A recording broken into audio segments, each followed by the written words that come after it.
বহু দিন ধরে বহু ক্রোশ দূরে বহু ব্যয় করি বহু দেশ ঘুরে দেখিতে গিয়েছি পর্বতমালা দেখিতে গিয়েছি সিন্ধু দেখা হয় নাই চক্ষু মেলিয়া ঘর হইতে দুই পা ফেলিয়া একটি ধানের শীষের ওপর একটি শিশির বিন্দু।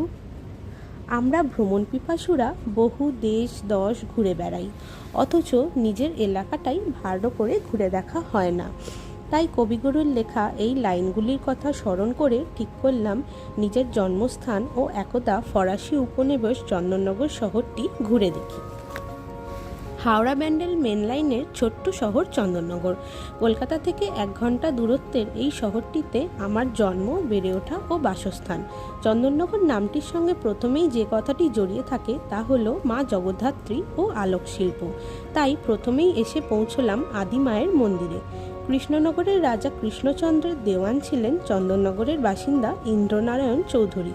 আনুমানিক 350 বছর আগে মা এই শহরের প্রতিষ্ঠিত হবার স্বপ্ন দেন। চাউলপট্টির আদিমা হলো এই শহরের প্রাচীনতম দেবী। আমার সকল দর্শক বন্ধুদের জগদ্ধাত্রী পুজোর সময় এই শহরে আসার আমন্ত্রণ জানালাম। আদিমার মন্দিরের ঠিক পাশেই রাক্ষসী বাড়ি। এই বাড়ির আরাধ্য দেবতা মদন মোহন, কিন্তু স্বপ্নে ঈশ্বরের আদেশে পুতনা রাক্ষসী প্রতিষ্ঠা করতে বলা হয়। সেই থেকে শ্রীকৃষ্ণের পাশাপাশি পুতনা রাক্ষসীও এই মন্দিরে অধিষ্ঠিত। রাক্ষস ও দেবতার এই আশ্চর্য মেলবন্ধন দেখে এবার আমরা এলাম গঙ্গার পাড়ে স্ট্র্যান্ড রোডে। প্রথমেই ঘুরে নিলাম রানীঘাট, যার আসল নাম রানী রাসমণি ঘাট। ইতিহাস বলে জানবাজারের রানী রাসমণি বজরা করে কাশী যাওয়ার পথে এই স্থানে বিশ্রাম করেছিলেন এবং ঘাট নির্মাণ করেছিলেন। তার স্মৃতির উদ্দেশ্যেই এই নামকরণ। এই গঙ্গার পথ ধরেই রানীর বজরা এগিয়ে চলেছিল হাওড়ার দিকে এবং পথমধ্যে দক্ষিণেশ্বরে মা ভবতারিণী তাকে সেই স্থানে প্রতিষ্ঠিত করার আদেশ দেন এবং গড়ে ওঠে বিখ্যাত দক্ষিণেশ্বর মন্দির। বর্তমানে এই রানী রাসমণি ঘাট থেকে ওপারে জগদ্দল ঘাট পর্যন্ত যেটি চলাচল হয়। তাই যদি কেউ শিয়ালদা থেকে চন্দননগর আসতে চান তাহলে জগদ্দল বা কাকিনাড়া স্টেশনে নেমে অটো করে ঘাটে পৌঁছে জেটি পেরিয়েও আসতে পারেন চন্দননগরে। রানীঘাটের রাস্তার উল্টো দিকেই চন্দননগর সাব ডিভিশনাল কোর্ট। বর্তমানে কোর্ট হলেও 1878 সালে স্থাপিত এই অট্টালিকাটি ছিল একটি হোটেল, যার পোশাকি নাম ছিল হোটেল দ্য ফ্রান্স। কোর্ট চত্বর ঘুরে আমরা এগিয়ে চললাম স্ট্র্যান্ড রোড দিয়ে। 1 কিলোমিটার ব্যাপী এই স্ট্র্যান্ড রোডটি ফরাসিদের তৈরি এবং এই শহরের প্রাণকেন্দ্র। ফরাসি ভারতবর্ষের মোট 4টি সেটেলমেন্ট ছিল। সেগুলি হলো চন্দননগর, পন্ডিচেরি, মাহে এবং কারিকাল।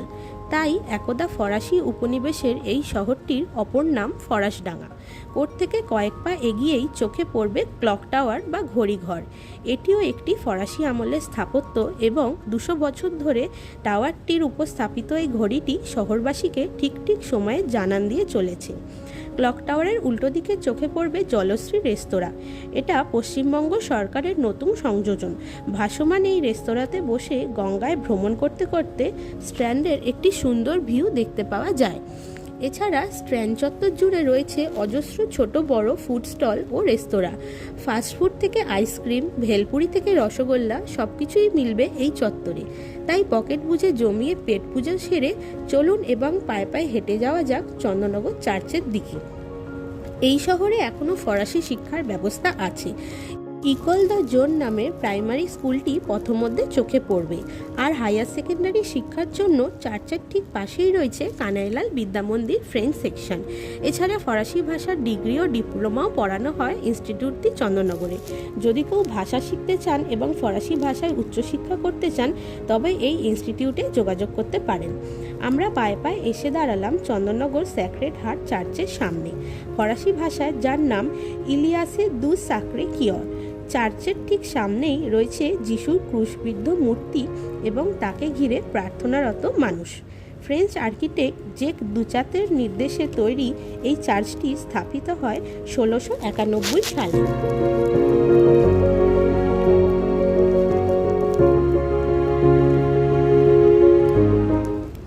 চার্চ খোলা ও বন্ধের সময়গুলি আমি ভিডিওতে দিয়ে দিলাম। আপনারা ভিডিওটি পজ করে দেখে নিতে পারেন।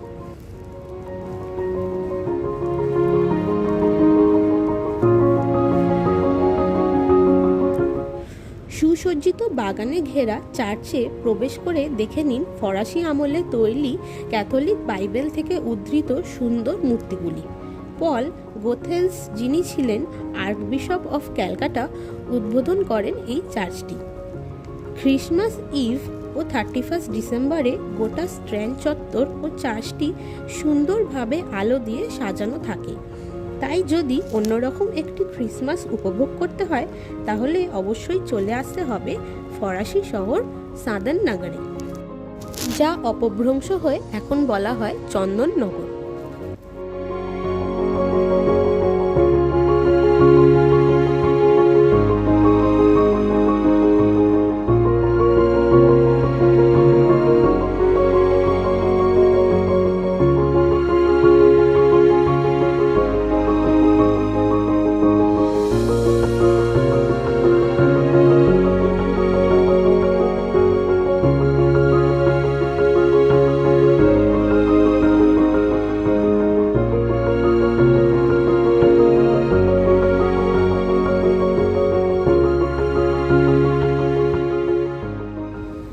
চার্চের অভ্যন্তরে ঢুকে কিছুক্ষণ প্রার্থনা করে সময় কাটিয়ে এবার আমরা এলাম দুপ্লে প্যালেস দেখতে।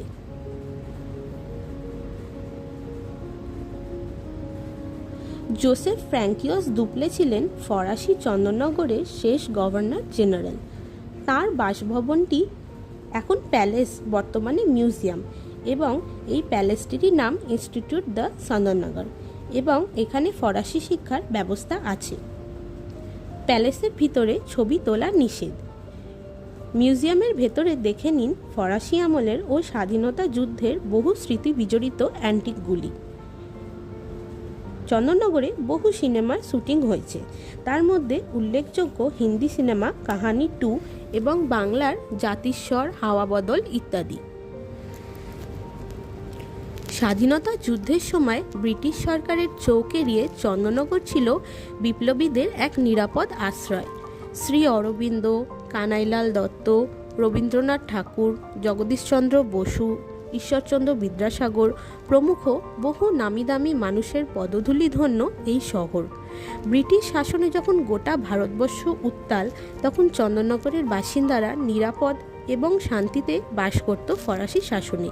তাই 1947 সালে যখন ভারতবর্ষ স্বাধীন হয় তখন চন্দননগরবাসী গণভোটের মাধ্যমে ফরাসি শাসনকে বেছে নিয়েছিল। স্বাধীন ভারতবর্ষে চন্দননগর ছিল এক টুকরো ফ্রেঞ্চ কলোনি।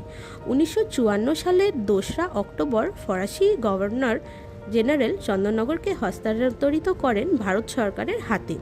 ভারত স্বাধীন হবার 8 বছর পর স্থানীয় মানুষের ভালোবাসায় সুষ্ঠুভাবে বিদায় জানানো হয় ফরাসি শাসনকে। দুপ্লে প্যালেসের ঠিক উল্টোটিতেই স্বামী বিবেকানন্দের স্মৃতির উদ্দেশ্যে তৈরি ছোট্ট মন্দিরটি ঘুরে এগিয়ে চললাম ভাষা শহীদ মিনারের দিকে। ভাষা দিবস বলতেই মনে পড়ে বাংলাদেশের ভাষা আন্দোলন। সাংবাদিক ও লেখক আব্দুল গাফার চৌধুরীর সেই বিখ্যাত উক্তি, আমার ভাইয়ের রক্তে রাঙানো 21শে ফেব্রুয়ারি আমরা কি ভুলতে পারি? না, আমরা ভুলতে পারিনি। রাষ্ট্রের কাঁটা তার ভূখণ্ডকে আলাদা করতেই পারে, কিন্তু হৃদয়ের অন্তঃস্থল থেকে উঠে আসা বাংলা ভাষার প্রতি আবেগকে দমন করতে পারে না। বাংলাদেশের ভাষা আন্দোলনের সেই বাঙালি বীর ভাষা শহীদদের স্মৃতিকে শ্রদ্ধার সঙ্গে স্মরণ করে বাংলাদেশের ঢাকার অবস্থিত মূল বেদিটির আদলে নির্মিত হয়েছে চন্দননগরের ভাষা শহীদ মিনারটি। ভাষা শহীদ মিনারের ঠিক পাশেই রবীন্দ্রনাথ ও ঈশ্বরচন্দ্র বিদ্যাসাগরের স্মৃতি বিজড়িত পাতাল বাড়ি। সুনীল গঙ্গোপাধ্যায়ের বিখ্যাত লেখা প্রথম আলোতে এই বাড়ির উল্লেখ আছে। কবিগুরুর প্রথম যৌবনের বহুদিন কেটেছে এই বাড়িতে। বাড়ির একতলাটি গঙ্গায় নিমজ্জিত, তাই এই নামকরণ। আমি খুব ছোটবেলায় একবার এই বাড়িটির অভ্যন্তরটি চাক্ষুষ করেছিলাম, কিন্তু বর্তমানে বাড়িটির অনেকাংশ ভগ্নদশা হয়ে যাওয়ার কারণে আর ঢুকতে দেওয়া হয় না, তাই পর্যটকদের শুধু বাইরে থেকেই দেখতে হয়।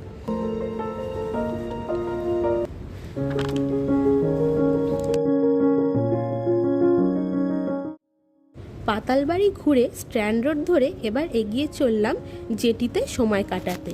স্ট্র্যান্ডের ঠিক মাঝখানে স্থাপিত জেটি ঘাটটি খুব মনোরম একটি জায়গা।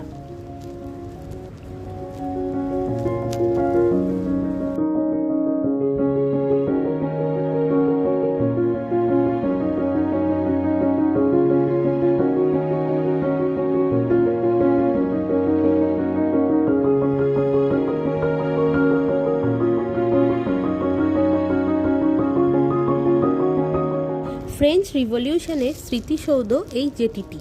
ফলকে খোদাই করা আছে ফরাসি ভাষার স্লোগান, যার মানে লিবার্টি, ইকুয়ালিটি অ্যান্ড ফ্রেটার্নিটি। যেটি থেকে গঙ্গার অর্ধচন্দ্রাকৃতি একটি ভিউ পাওয়া যায়।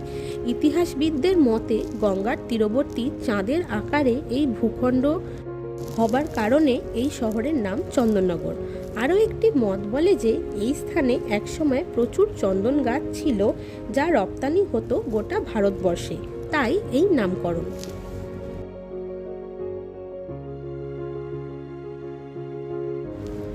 যেটিতে কিছুক্ষণ সময় কাটিয়ে এবার এলাম শ্রী নন্দদুলাল জিউর মন্দির দেখতে। 1740 সালে ইন্দ্রনারায়ণ রায়চৌধুরীর দ্বারা স্থাপিত এই প্রাচীন একচলার মন্দিরটিতে পুজো হন রাধা মাধব।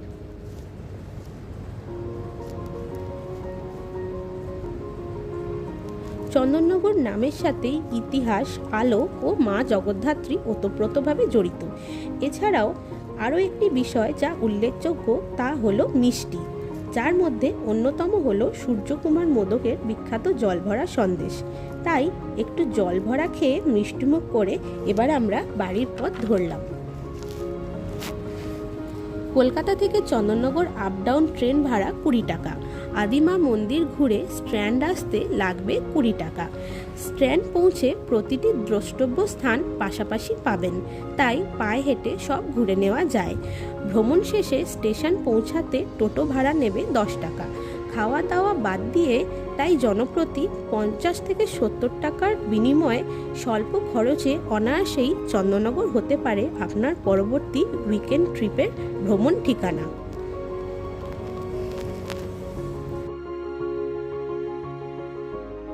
আলোকশিল্প খ্যাত গঙ্গার পাড়ের ঐতিহাসিক এই জগদ্ধাত্রী নগরের ভিডিওটি কেমন লাগলো জানাতে ভুলবেন না, এবং এই চ্যানেলের সমস্ত আপডেট পেতে সাবস্ক্রাইব করে বেল আইকনটি ক্লিক করে রাখুন। সবাই সুস্থ থাকুন, ভালো থাকুন এবং অবশ্যই ভ্রমণে থাকুন। Thank you and happy travelling.